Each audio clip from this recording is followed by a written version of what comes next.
Hello बच्चों, इस video में हम लोग एक्सरसाइज 1.5 के क्वेश्चन सॉल्व करेंगे। क्वेश्चन नंबर 1 है आपका, classify the following numbers as rational और इरेशनल। हमें बताना है कि यह रेशनल नंबर है या इरेशनल नंबर है। तो पहला है आपका 2 माइनस अंडर रूट 5। तो पिछले वीडियो में बच्चों हमने बताया था कि किसी भी रेशनल नंबर में से इरेशनल नंबर घटाएंगे या जोड़ेंगे तो जो उसकी वैल्यू होगी वह इरेशनल होगी, है ना। किसी भी रेशनल में इरेशनल नंबर को जोड़ेंगे या घटाएंगे तो उसकी जो वैल्यू होगी वह इरेशनल होगी हमेशा। तो यहाँ पे 2 रेशनल नंबर और अंडर रूट 5 जो है आपका इरेशनल नंबर। तो इसको जब सॉल्व करेंगे हम, अगर वैल्यू रख देंगे अगर अंडर रूट 5 की, तो हमें वैल्यू जो मिलेगी वह इरेशनल नंबर होगी। ठीक है, तो इस तरह से आपका पहला क्या है, इरेशनल नंबर। दूसरा है आपका अंडर ब्रैकेट में 3 प्लस अंडर रूट 23 और बाहर है आपका माइनस अंडर रूट 23। ब्रैकेट हटा देंगे तो ये हो जाएगा 3 plus under root 23 minus under root 23। ये आपका जीरो हो गया तो केवल बचा 3। जो 3 है आपका क्या है, रेशनल नंबर है। ठीक है, नेक्स्ट है आपका तीसरा 2 अंडर रूट 7 अपान 7 अंडर रूट 7। ये अंडर रूट 7 कट जाएगा तो बचा क्या आपके पास 2 अपान 7। 2 अपान 7 क्या है आपका, रेशनल नंबर है ना। तो ये तीसरा भी हो गया। अब देखते हैं चौथा 1 अपान अंडर रूट 2। 1 में आप जो है एक 1 अगर देखा जाए तो 1 आपका रेशनल नंबर है और अंडर 2 आपका इरेशनल नंबर है। तो इसमें जब रेशनल में इरेशनल को जो डिवाइड करेंगे तो आपको जो वैल्यू मिलेगी वो आपकी इरेशनल होगी। ठीक है, इरेशनल होगी। ऐसा इसलिए क्योंकि मैंने पिछले वीडियो में बताया था कि अगर नॉन जीरो रेशनल नंबर है, अगर उसमें हम किसी इरेशनल नंबर से हम डिवाइड करेंगे तो उसका जो वैल्यू होगा वह इरेशनल ही होगा, है ना, वह इरेशनल होगा। तो 1 अपान अंडर रूट 2, जब 1 रेशनल नंबर है और अंडर रूट 2 इरेशनल नंबर है, इसे डिवाइड करेंगे तो आपको क्या मिलेगा, इरेशनल नंबर ही मिलेगा। ठीक है बच्चों, तो इस तरह से आपको ये 4 क्वेश्चन आपके सॉल्व हो गए। अब देखते हैं नेक्स्ट, आखिरी क्वेश्चन नंबर 5। पहले का 2 पाई है ना, 2 पाई इंटू मतलब पाई 2 इंटू पाई। तो पाई की वैल्यू आपको पता है कि जो है इरेशनल होता है, तो 2 इंटू जो पाई की वैल्यू 3.14 डॉट डॉट डॉट करके होता है। अगर इसमें हम 2 का मल्टीप्लाई भी करेंगे तो अभी इरेशनल ही होगा, है ना। सेम चीज़ जैसे मैंने इस वाले में बताया कि अगर किसी नॉन जीरो 2 आपका क्या है, नॉन जीरो रेशनल नंबर है, नॉन जीरो रेशनल नंबर।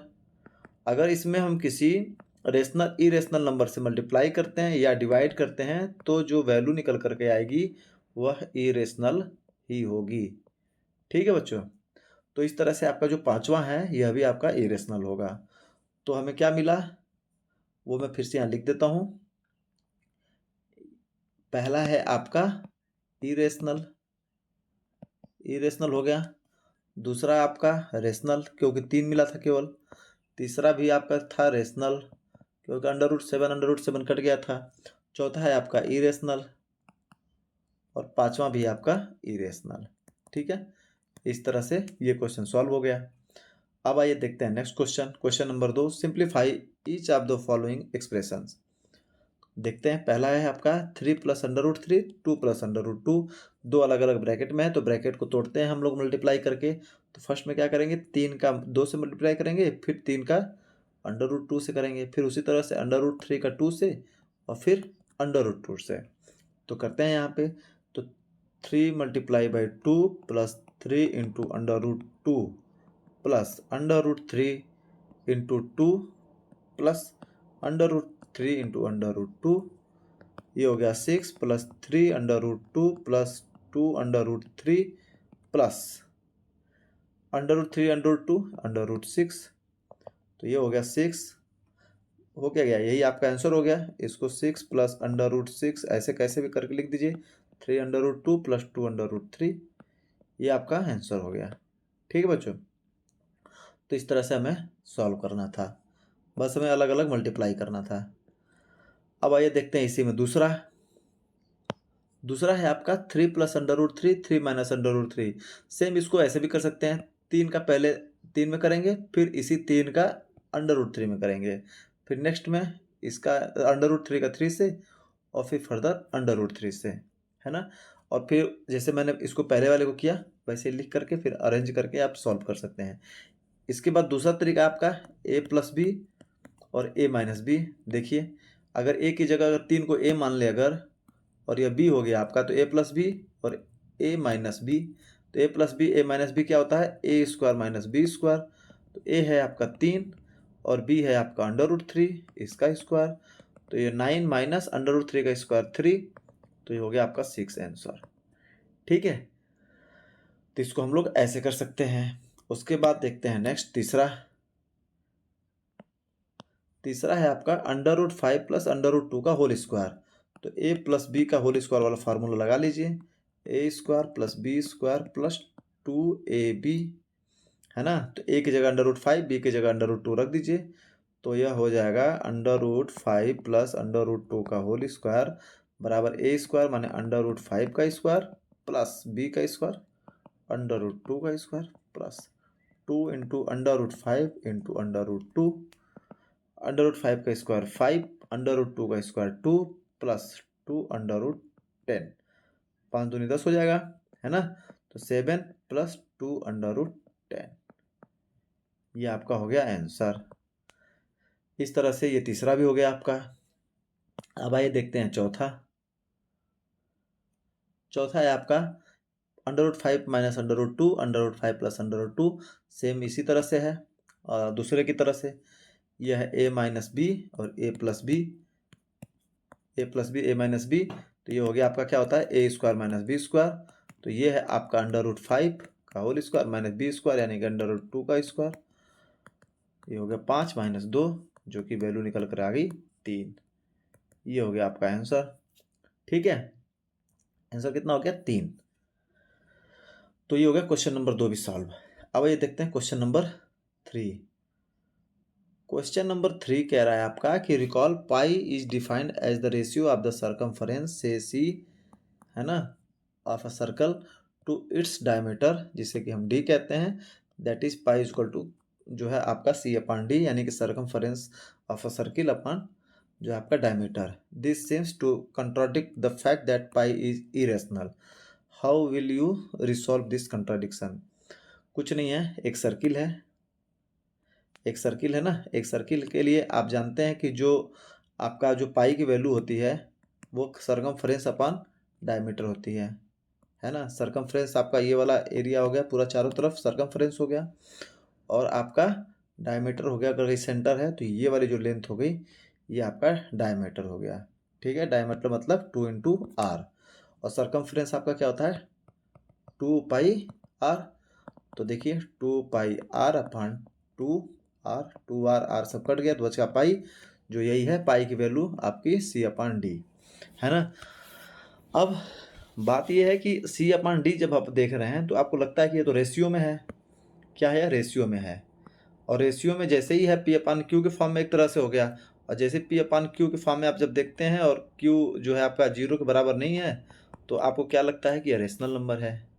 लेकिन यही कह रहा है कि लेकिन this seems to contradict the fact that pi is irrational. आपको पता है कि पाई जो है इरेशनल है, तो यहाँ पे कुछ कहने की जरूरत नहीं है, यहाँ पे बस ये ध्यान देना है कि पाई जो है ना, पाई की जो वैल्यू रेशियो में जो c/d देते हैं, जब वो 22/7 आती है 22/7, वह अप्रॉक्सीमेट वैल्यू होती है। क्या होती है वो, अप्रॉक्सीमेट वैल्यू होती है, न कि एकदम एग्जैक्ट वैल्यू होती है। ठीक है, ये हमारी कैलकुलेशन को इजी रखने के लिए सारी चीज़ें हैं। इतना बारीक अंतर या इतना मतलब बहुत थोड़ा सा फ़र्क होता है जो एक्चुअल वैल्यू में और जो हम सॉल्व करते हैं उसमें, ताकि अब हम जो है इरेशनल नंबर को इतना बड़ा जो दशमलव लगा करके डेसिमल लगा कर लिखा रहता है, हर जगह हम वैसे तो नहीं करके लिखते रहेंगे, सॉल्व करते रहेंगे ना।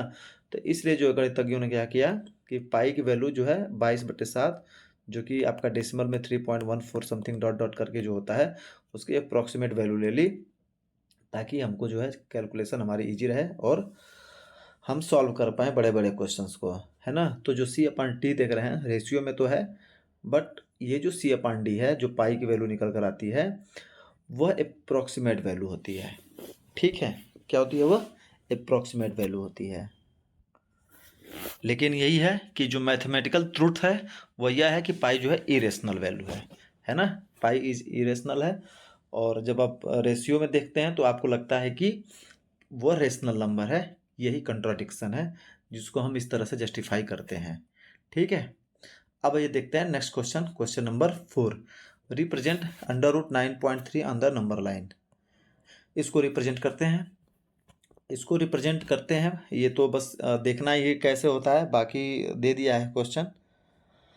समझते हैं कि क्या करते हैं इसके लिए अंडर रूट 9.3 के लिए। तो सबसे पहले हम एक लाइन खींच लेते हैं, है ना। एक क्या करते हैं कि इसमें हम एक लाइन खींचेंगे, ये हमने एक लाइन खींच लिया। ठीक है, अब इस लाइन को मैं मान लेता हूँ कि यहाँ तक जो है ये आपका, मान लेते हैं ये सेंटर है, सेंटर है आपका ओ। ठीक है, और इस लाइन, ये लाइन 9.3 यूनिट है यहाँ तक। ठीक है, यहाँ तक कर देते हैं हम लोग 9.3 यूनिट, और इसकी जो बचा हुआ पार्ट है इसको हम लोग कर देते हैं 1 यूनिट, है ना, 1 यूनिट। तो इस तरह से ये कितना हो जाएगा 10.3 यूनिट। क्लियर है, हमने एक लाइन खींच दी। ठीक है, ये ओरिजिन आपका जो सेंटर है वो ओ हो गया। तो जो यहाँ से लेकर के यहाँ तक लाइन थी यह हो गई आपकी 9.3, और जो पूरी लाइन है आपकी 10.3 है, और जो छोटा सा ये पैच है ये वाला, ये है आपका 1। तो कुल टोटल लाइन हो गई 10.3। तो जब 10.3 है और ये आपका वो सेंटर है, तो जो इतनी लाइन है इसको मैं और लिख देता हूँ, तो ये हो जाएगा 5.15, इस सेंटर तक हो जाएगा। इतना तो मेरे ख्याल से समझ में आई होगा क्या होगा, कि अगर वो सेंटर है तो अगर जो लाइन पूरी खींची है हमने उसका जो आधा होगा 5.15 होगा, क्योंकि पूरी लाइन 10.3 है और यहाँ तक आपका 9.3 है ना।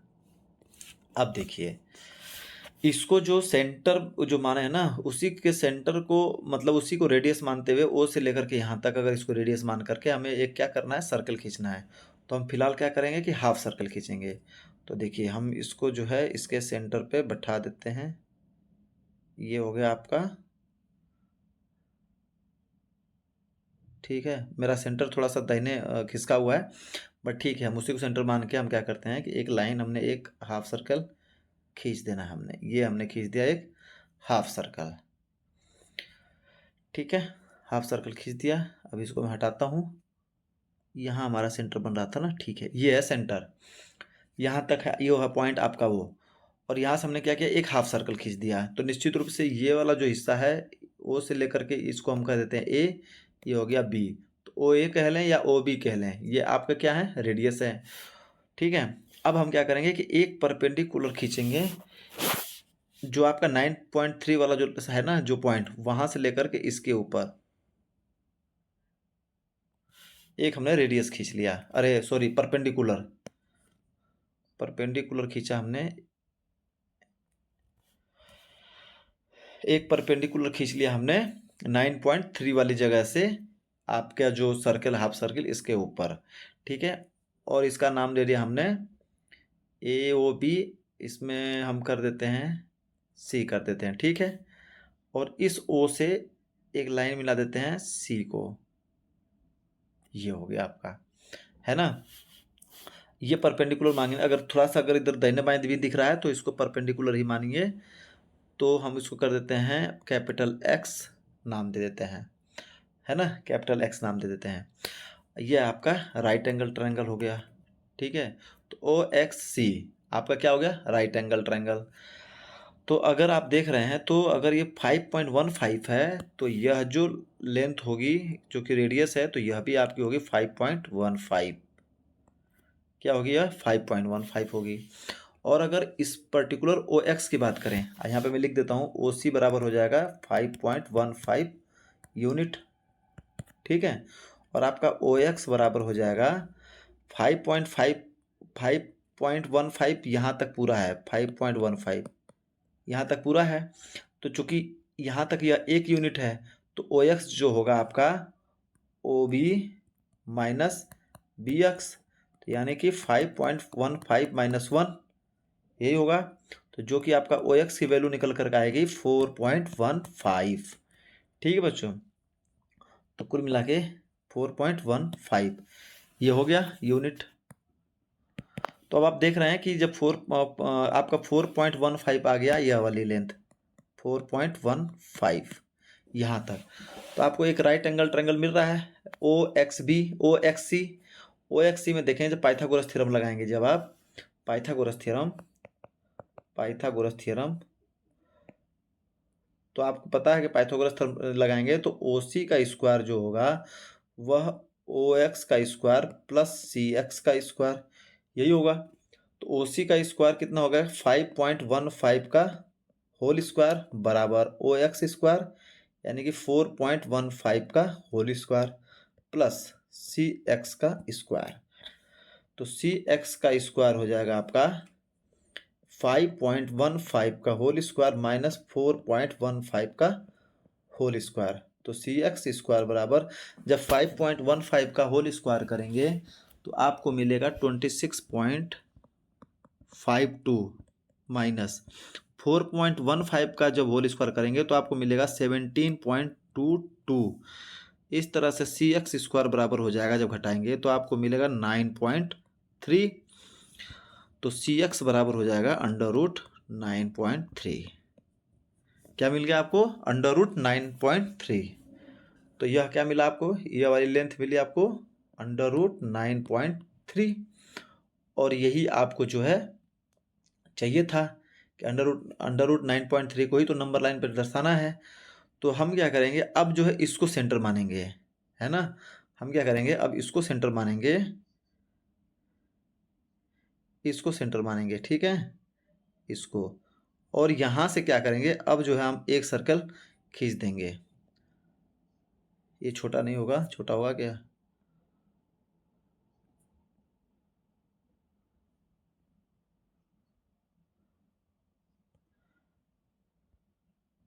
खैर वो छोटा नहीं हो रहा है। तो कुल मिलाकर हमें ये है कि इसको जब सेंटर मार के जब हम इसको जब खींचेंगे, सर्कल बनाएंगे, तो कहीं इस तरह से यह आपका सर्कल बनते बनते बनते जब सर्कल बनेगा तो जो नंबर लाइन को कहीं यहाँ पे कट करेगा। अगर हम इस नंबर लाइन को और आगे बढ़ा लें तो अगर ये नंबर लाइन अगर आपकी यहाँ तक है तो कुछ इस तरह से यहाँ आकर के जो कटेगी, जो कटेगा इस जगह पे, यही आपकी √9.3 की पोजीशन होगी। ठीक है बच्चों, ये होगी आपकी √99 माइनस 9.3 की पोजीशन। तो मेरे ख्याल से समझ में आ गया होगा। अब नहीं समझ में आएगा तो मैं क्या करूं, बट मैंने पूरी कोशिश की है कि आपको समझ में आ जाए, है ना। पहले हमने क्या किया कि 10.3 तक हमने लाइन खींच ली, उस लाइन को हमने फिर फर्दर यहाँ तक बढ़ा दिया है, मानकर चलिए कि ये यहाँ तक लाइन है। फिर हमने एक 9.3 तक जो है एक पॉइंट लिया हमने, साथ में उसका सेंटर जो 10.3 का था वो ओ हुआ, उसको जो है वही जो उसके हाफ को ही अपना रेडियस मान करके हमने एक हाफ सर्कल खींच दिया, है ना। तो आपको इस तरह से एक राइट एंगल ट्रायंगल मिल गया। जब आपने इसको सॉल्व किया तो इसकी वैल्यू आ गई √9.3। जब उस √9.3 ये साइड आ गई तो अब इसको जब करोगे तो जो ये पोजीशन आ जाएगी वो √9.3 पे इस लाइन पे मिलेगी। क्योंकि √9.3 को अगर जो है रेडियस मान के अगर आप सर्कल खींच रहे हैं तो ये भी आर है, तो यह भी आपका आर है, ये भी आर है ना। तो जो पोजीशन आई आपकी √9.3 की वह यहाँ पर आ गई। ठीक है बच्चों, तो ये था आपका